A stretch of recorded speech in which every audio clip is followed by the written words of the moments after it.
Había un maestro que tenía el poder del agua y entonces estaba meditando con sus discípulos en un círculo muy perfecto y empezó a llover. Entonces el maestro creó mentalmente una especie de cúpula para que el agua no les tocara a ellos. Entonces el agua bajaba, pero se desviaba por otros lados, ¿no? Y cuando terminaban de meditar, todos los discípulos se levantaron, milagro, milagro, todo inundado, imaginaos, porque ahí en la India cuando llueve, diluvia, ya os he dicho antes, todo inundado y su espacio seco, totalmente seco. Y todos, milagro, milagro, y el maestro por allá, no ha sido nada, no importa. Y todos los discípulos se van a compartir el milagro con todos los demás, porque la gente se queda a veces en lo superficial. Y no tenéis que ser superficiales porque nada es lo que aparenta, no es oro todo lo que reluce, recordad. Y entonces se acercó un viejecito y le dijo al maestro, oh, he visto su milagro. Y entonces el maestro dijo, ah, no es nada, es que encontró el elemento agua y tal.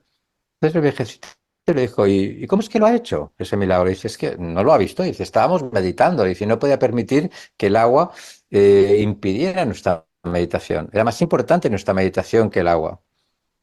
Y el maestro dijo, ah, sí. Y entonces, eso es lo que usted piensa, ¿no? Que era más importante su meditación que el agua. Dice, pero dice, ¿y el agua que necesitaba esta hierba que estaba bajo vuestro? ¿Qué pasa con ese agua que necesitaba esa hierba? Dice, ese agua, dice, yo ahora diré a mis discípulos que rieguen este espacio, ¿no? Que lo rieguen de agua, ¿no? Y el vejecito le dijo, Dice, de eso nada. Dice, el agua que necesitaba esta hierba, la necesitaba justo en el instante en que cayó y no ahora. Entonces el hombre ya salió con su soberbia y con su ego, pero claro, imagínate el poder, ¿no? Tengo el poder sobre el agua, soy un hombre poderoso, milagro. Se giró ya para decirle cuatro cosas al viejecito y el viejecito había desaparecido. Y se quedó un poco mosqueado, como diciendo, aquí pasa algo. Y el viejecito apareció por su espalda otra vez y le dijo, ¿sabes de dónde provenimos, cariño? Sí. El elemento agua, ¿verdad? Sí. ¿Y sabes cuánto tarda un hombre en llegar a convertirse en ser humano?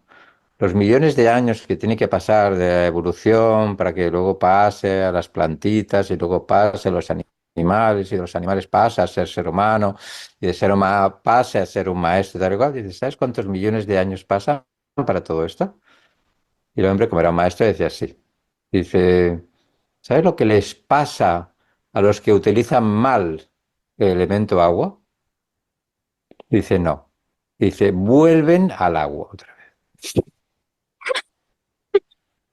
Y aquel maestro, que es un maestro muy conocido, no quiero decir nombres, en sus escritos decía, ¿te suena el templo de oro de la India?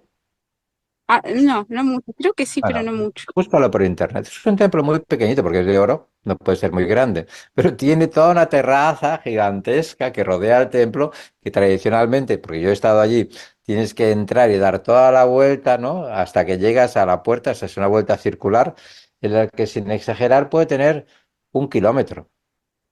O sea, tú tienes que caminar 1 kilómetro, dar toda la vuelta al rodeo para luego entrar por el caminito que entra hacia el templo de oro.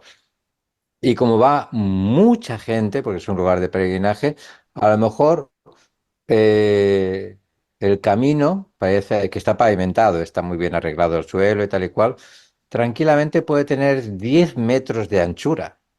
O sea, no es un caminito pequeñito, es un pasaje muy amplio para que la gente vaya con tranquilidad y tal. Multiplica 10 metros de anchura por 1 kilómetro. Son 10 kilómetros. Son bastantes metros, ¿verdad que sí? Sí, Él dijo, escrito, por el puño, la letra y puño de este maestro, dijo, durante toda mi vida, durante el resto de mi vida, jamás volví a utilizar el elemento agua y cada vez que fui al templo de oro, fregué esta terraza, este kilómetro por 10, de rodillas, con agua, porque hay que limpiar la terraza, pero la limpiarán un montón de personas, no una sola persona. Pues él, cada vez que iba allí, limpiaba el suelo con sus manos y con agua para pedir perdón por haber utilizado mal el elemento agua. ¿Os imagináis lo importante que es la comprensión de las cosas y el poder mal utilizado de las mismas? Puedes tener muchos poderes, pero si los utilizas estás enganchado a ellos. y a veces ni siquiera merecen la pena. El Buda iba a atravesar un barco, perdón, un barco, un río, había un barquero que al saber que era el Buda le dijo, mira Buda lo que he conseguido, y se pone a caminar por encima de las aguas. Y el Buda se queda asombrado y le pregunta, ¿cómo lo has conseguido? Dice, es fantástico. Dice, he estado 10 años meditando hasta que por fin lo conseguí. Entonces el Buda le pregunta, ¿cuánto cuesta cruzar el río? Dice, una rupia. Dice, ¿por una rupia has perdido 10 años? ¿Me explico? Sí, no tenía sentido. ¿Por una rupia has perdido 10 años? O sea, a veces nos empeñamos en las cosas, ¿verdad que sí? Porque es muy aparatoso que yo tenga poderes. Suena ya nuestra alarma, pero bueno. Resumo el tema. ¿Qué es lo importante? Lo importante es, chicas, que el poder está siempre en ti y los milagros están siempre en ti. Pero los milagros, en primer lugar, nunca los vas a hacer por ti, sino serán por los demás. Y no serás tú, sino tú serás un simple canal. Y la energía será la que haga el trabajo. Os comento la anécdota de Shiva. Esta semana es una semana importante.